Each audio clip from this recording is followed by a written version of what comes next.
अस्सलाम वालेकुम जी। आप देख रहे हैं न्यूज़ स्पॉट और मैं हूं मोहम्मद जुनैद नदीम। अगर आपने अभी तक चैनल को सब्सक्राइब नहीं किया और लाइक नहीं किया तो काइंडली सब्सक्राइब कर दें और लाइक करें ताकि आप हमारी आने वाली वीडियोस को मौसूल कर सकें। अब बात करते हैं जी हम आपसे 10 साल पहले की। अगर आपको याद हो तो इस्लामाबाद में 10 साल पहले कुछ हुआ था। अब क्या हुआ था वो हम आपको बताते हैं, क्या क्या हुआ था और कैसे कैसे हुआ था और किस किस ने किया था। तो डी चौक में इमरान खान साहब, नाम तो आपने सुना ही होगा इनका। अब तो नामी गिरामी इंसान बन चुके हैं। और 10 साल पहले जब ये कबल इन्होंने आज़ादी मार्च शुरू किया और ऑल ओवर द पाकिस्तान ये अपने छोटे छोटे रिलीज़ को लेकर निकले और एक ह्यूज शक्ल में आके इसने क़याम किया डी चौक इस्लामाबाद में, जहाँ पे एक बहुत ही एक मंज़र था जहाँ पे रोज़ ही रात को मेले का समा था, नाच गाना था, लोग आते थे अपना एंजॉय। इसी तरह पाकिस्तान अवामी तहरीक के डॉक्टर ताहिरुल कादिर साहब थे, जो कि इन दोनों ने मिल के, इमरान खान साहब और डॉक्टर साहब ने मिल के इस आज़ादी मार्च को बढ़ाने की कोशिश की और जिसका अख्तमाम हुआ डी चौक इस्लामाबाद में। और दोनों का एक ही मुतालबा था कि किसी तरह नून लीग, जो कि उस टाइम इक़्तिदार में थी और इस टाइम पावर में थी, वो वहाँ से चली जाए और वहाँ से छोड़ के चली जाए। और नो इमरान खान साहब का था कि वो किसी भी तरह अपनी पावर को हासिल करके पार्लियामेंट के अंदर जाके बैठ सकें।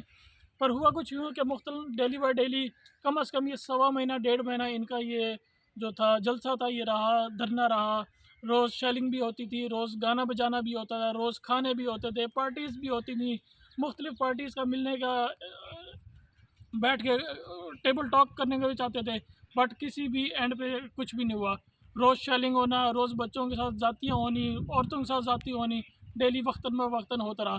पर एट द एंड ये हुआ कि पनामा लीक्स खोली। अब पनामा लीक्स क्या थी वो आप सबको पता है कि पनामा लीक्स थी या पजामा लीक्स थी। पनामा के बाद सबकी पजामा लीक्स हो गई। उस पजामा लीक्स के बाद नून लीग को इक़्तिदार से जाना पड़ा और उसके जाने के बाद वोटिंग हुई। वोटिंग होने के बाद जैसे ही आपको पता है, जैसे वोटिंग हुई तो पीटीआई उस टाइम अक्सरियत में आ गई, उनको वोट्स मिले पूरे पाकिस्तान में से। जैसे उनको वोट्स मिलते गए उनकी जीत हुई और जीत होने के बाद उनको एज ए वज़ीर आज़म पाकिस्तानी अवाम ने इस्तकबाल किया। इस्तकबाल करने के बाद जैसे कि आप जानते हैं कि दोबारा कुछ साल बाद दोबारा उनके ख़िलाफ़ एक रिट दायर होती है, मुख्तलिफ़ केसेस बनाए जाते हैं और वक्तन ब वक्तन मुख्तलिफ़ पाकिस्तान के इलाकों से वो पर्चे हो जाते हैं। अब पर्चों की नौइयत आप लोग भी जानते हैं और हम लोग भी जानते हैं कि पर्चे की नौइयत क्या है। पर्चे की नौइयत कुछ में छोटी है, किसी में बड़ी है, किसी में बच्चे का फ़िटर गुम गया है, किसी में बच्चे का पजामा गुम गया। इस तरह के कोई पर्चे उनके ऊपर बनाए गए।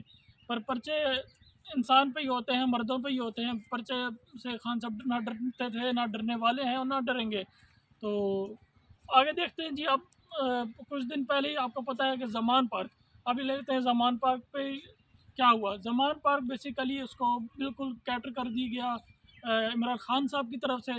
मैं किसी यहाँ पे किसी पार्टी की तरफ से वो नहीं बात कर रहा, एज ए जर्नलिस्ट बात कर रहा हूँ कि खान साहब को चाहिए था कि अगर उनके ऊपर कोई वारंट्स हैं तो as a man, as a powerful man वो आते और अपने आके वो पेशी हाजिर करते और चले जाते। बट उन्होंने ऐसा नहीं किया, उन्होंने आवाम को बुलाया। मेरा खान साहब से एक रिक्वेस्ट है, अगर तो वो शहादत देना चाहते हैं तो बुलाएं अपने बेटों को, एक आधे बेटे को अपने को आपको लेकर आए पार्टी के अंदर और एक आधे बेटे की आप लोग कुर्बानी दें, तो आपको ही पता लगेगा कि किसको क्या कहते हैं, किसको जद्दोजहद कहते हैं। अभी तक तो खान साहब ने ऐसी कोई लाशें हैं, कोई कुछ अपने घर का खून नहीं गिराया। जब वो घर का खून गिराएंगे तो उनको पता लगेगा कि किसको पार्टी कहते हैं और किसको जद्दोजहद कहते हैं। कल ही रात को मैं कुछ वीडियोज़ देख रहा था जिसमें मैंने देखा कि हुकूमत ने ऐलान किया कि मुफ्त आटा या सब्सिडी वाला आटा लोगों को मिलेगा। बट वो लोगों को आटा नहीं मिला, लोगों की जानें गई हैं उसमें। अब तक जो मुझे इत्तला मौसूल हुई है वो कम से कम 3 से 4 लोग, मेरे ख़्याल पूरे पाकिस्तान में हड़बल तड़बल में लोग मर चुके हैं।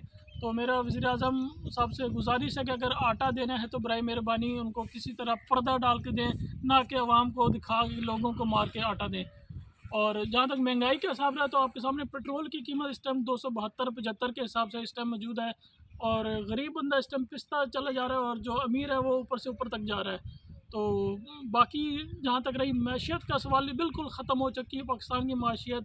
जो बेचारे पढ़े लिखे लोग थे वो बिल्कुल लोग रेहड़ियों पे लगाने मजबूर हो गए हैं। रेहड़ी भी बेचारे वो क्या लगाएं, रेहड़ी लगाने के लिए भी उनके पास पैसे चाहिए, उनके पास तो खाने के पैसे नहीं हैं, बच्चों के लिए पैसे नहीं है, तो वो रेहड़ी भी क्या लगेंगे।